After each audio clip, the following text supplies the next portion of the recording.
Straight ahead on 12 News, second thoughts about a career to protect and serve. What's happening at Hennepin Tech that the school calls unprecedented. Also, a couple's ultimate exchange. It's something a husband and wife can rarely do. Plus, homes gone retro. Meet the Robbinsdale couple who did a vintage makeover. 12 News starts right now. Hello and thanks for joining us. Hennepin Technical College is seeing something this year that has never happened before. It is in part caused by several recent officer-involved shootings that gain national attention. Delane Cleveland joins us now with a look at how some local students are now second-guessing their career choice. Delane? Mike and Alex, 7 students enrolled in Hennepin Technical College's law enforcement program dropped out before the start of the spring semester. It's something that the school's director calls unprecedented. That's the first time this has ever happened to me, and I've been here 20 years. And they said that my family, my spouse, has decided that they don't want me to go into this profession. Director Mylan Masson says the dropouts are a direct result of the fear associated with the job. Every semester, about 195 students begin Hennepin Tech's law enforcement program. The students receive training on how to be police officers for the city, county, and DNR. Instructors also emphasize to the students that every person has their rights, which need to be upheld and protected. And in today's climate where racial tensions are high between police officers and members of the public, officers shouldn't look at race when they're making a stop or an arrest. We look at each individual person, and that's what we really want to train. That we don't really know what race they are when we pull them over. We just want to look at them as a human being. Either they need to be educated, we need to arrest them, or just stop this without anybody getting hurt. As for whether the recent dropouts could signal a future trend, officials at Hennepin Tech say they hope it's just a blip on the radar because we need to be protected by people with the proper training. Alex? All right, thanks, Delane. Now to some sad news to pass along. Funeral services are set for longtime Oakwood Elementary principal Dennis Grasmick, who died unexpectedly this week. Grasmick, who students know as Mr. G, has been principal at Oakwood since 2003. He was 61 years old. A celebration of his life will be held Monday at 5 p.m. at St. Michael's Lutheran Church in Bloomington. The Robbinsdale community is rallying to help one of their own. John Tracy grew up in Robbinsdale and is about to undergo a complicated procedure. Reporter Sonia Goen shows us how his wife is playing a key part in the process. You get married and you have some kids and you raise them, and then you work towards retirement. So in your golden years, you can enjoy life. 26 years ago, John and Janet Tracy gave their hearts to each other. I can't imagine, my life without him. Now the two are exchanging the ultimate gift, the gift of life. Of course, it's a double-edged sword. You're taking an organ from your wife, and you hope for her to live as long as she possibly can, as long as she can. So but then again, it's saving my life. Janet is in line to donate a kidney to John. It's extremely rare. The odds are 1 in 100,000. I guess I feel kind of silly. It's like, this is such a big deal, but it's like, why wouldn't you? It's your spouse. It was very emotional that she would be giving up a portion of her body for me so that I could survive. And that's a real hard thing to deal with. John has diabetes, and his kidneys started failing him about a year ago. And they said, well, we need to talk dialysis. And it's like, oh, really? Now, John is really lucky. It takes a long time to get a kidney donation. And without that, he'd have to do dialysis, and he could be on that for the rest of his life. His condition has brought his life to a standstill. Well, I don't do as many things as I used to do. He can't do the one thing he really loves to do, play the bass guitar. My passion is the blues. I've played that for many, many years. Dialysis has stopped the music. I even played with Jimmy Jam in the very beginning. Now John's music buddies and other friends are putting on a benefit for the couple. I grew up in Robbinsdale, and our wedding reception was at the American Legion, and now we have the benefit at the American Legion. It's all coming pretty much full circle. John is grateful for the help and wants to get back to living life. Hopefully after this is done, I can get back into the scene and still play some more. Sonia Goins, 12 News.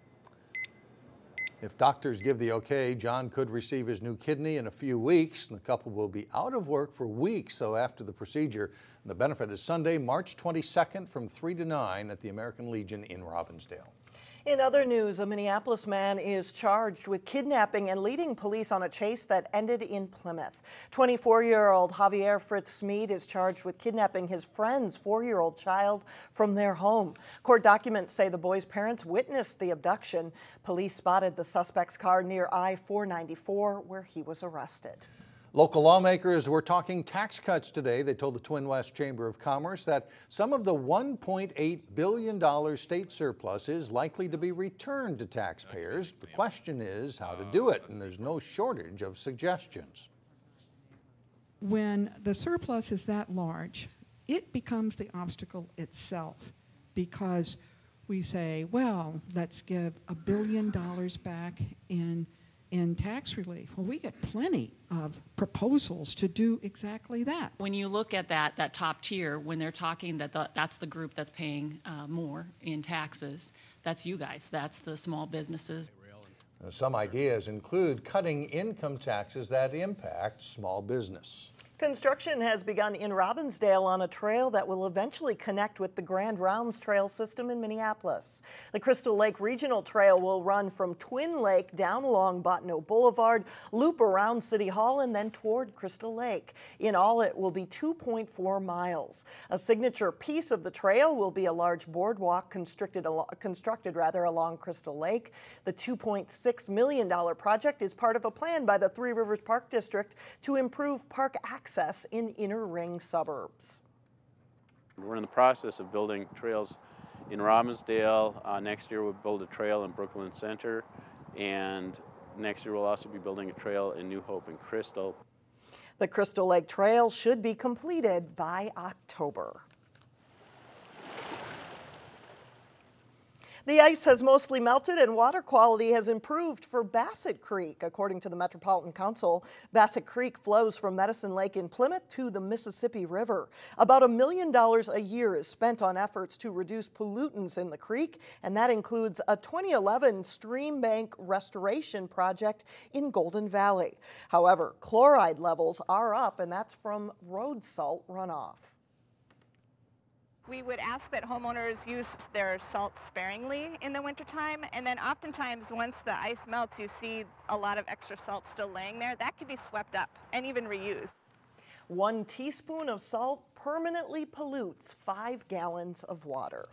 Coming up, a home makeover with a nod to the past. Then later in sports, the Park Center girls basketball team aims for a return visit to the state tournament. But first, a wonderful weekend for weather. Saturday is pleasant, Sunday is superb.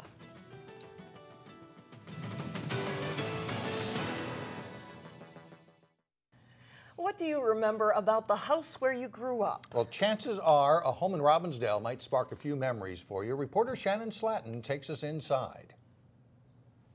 You have to kind of appreciate your history. In this Robbinsdale house, everything is vintage. Every room that we got at Bauer Brothers has a story. And we call it Mad Men on a budget because it's not mid-century modern, it's mid-century modest. Yeah, we wanted to create the vibe of like a classic 70s rec room. We were able to come across enough pink tile to finally redo the backsplash of the shower. But to truly appreciate John and Trixie Hunt's retro home, you have to first go back. Okay, let's just start demolishing. So I took a hammer and just smashed the heck out of everything, and the stuff was under there and it was in pretty good shape. Renovation started in the kitchen. It looked like a layer cake. Peeling back layers of trendy tile. He came to this first hole and he's like, we gotta forget this project. We have to be done with it.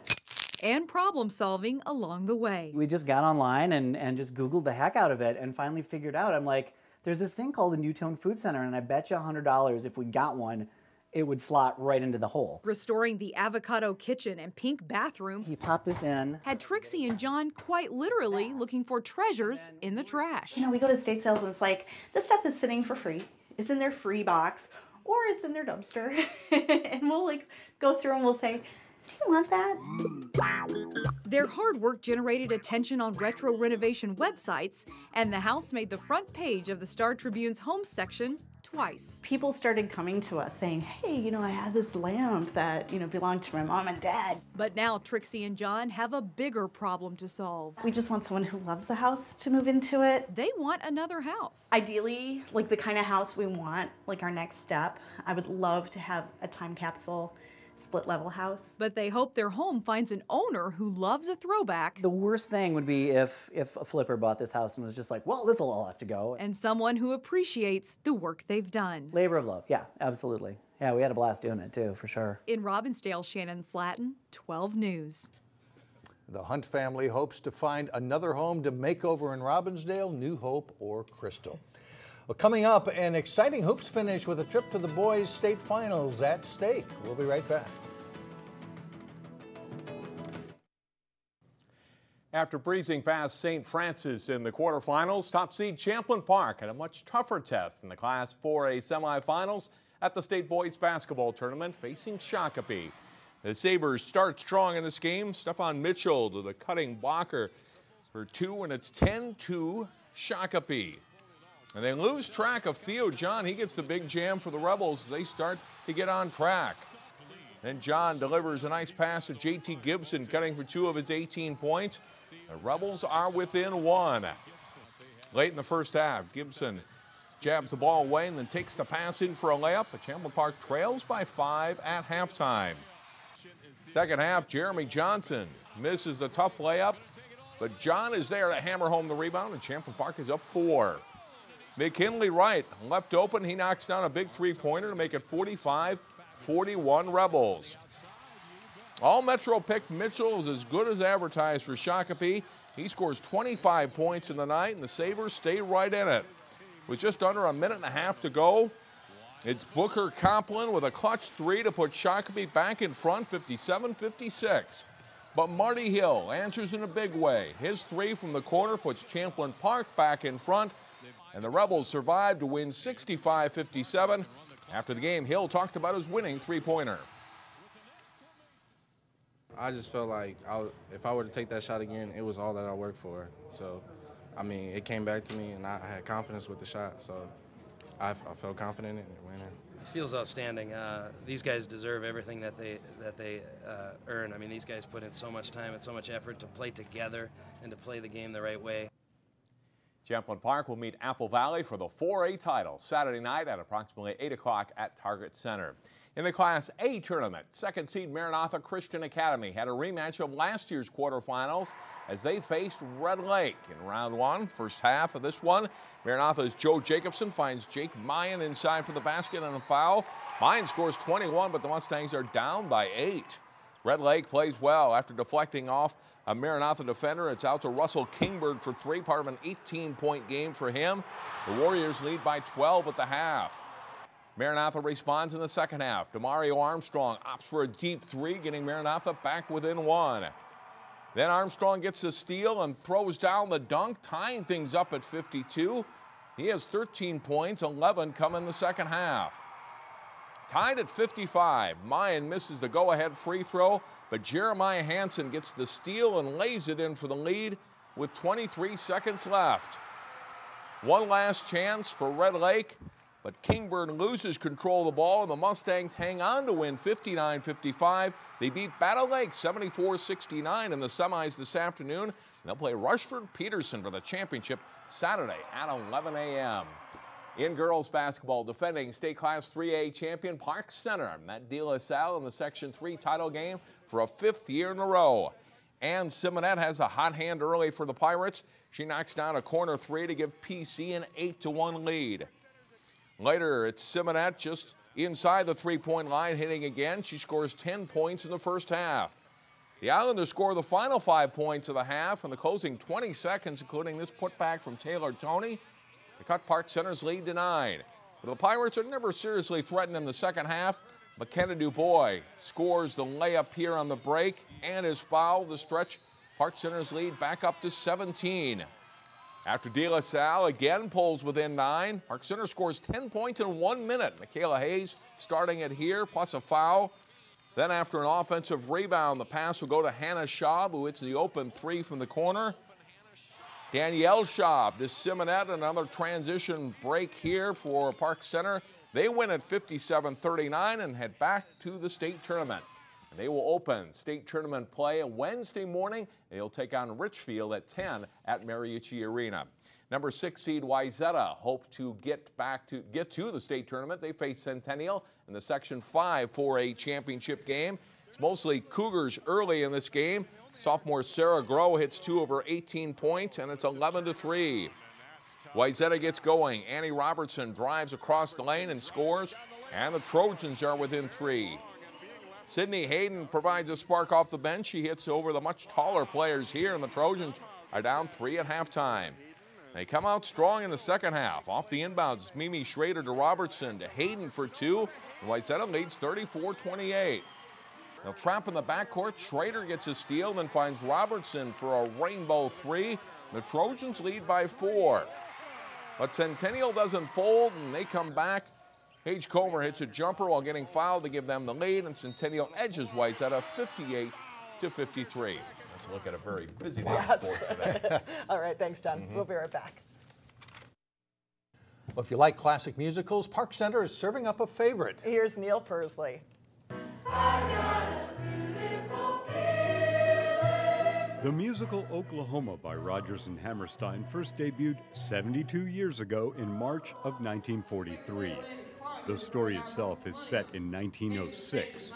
To a Minnesota teenager in 2015, the setting and the characters are about as relatable as Martians. And then same thing, can you use more of that fence over there? They had no idea what this was about. Park Center High School's Kate Colvig gallantly leads her cast into very unfamiliar territory. We don't know this. They don't know the history. They don't know what it was like. And it just, their language, their dialect, the words that they use when they have to ad-lib, they can't use the words that they use on a normal daily basis. It's not normal, like your normal dialect, so like different sayings are just really strange and odd the way that they wrote them. Colvig also gets credit for casting a perfect fit for the character of Judd. He blew us away. His character is outstanding. Real complex and falls in love hard with the girls that he can't get, and then ends up terribly heartbroken every time. After appearing in Shrek last year, senior Sean Solomon gets to play Curly. Most difficult thing about my character is probably the accent with it, that he comes with it, and, you know, being that, like, cocky kind of guy. Colvig brings it all together. Judd was just killed by his own knife. You're pretty sure Curly's gonna go to jail, and you're at a wedding. Do any of those things say to you, Saunter? She's the kind of teacher... Oklahoma on stage this weekend at Park Center. Have a great weekend.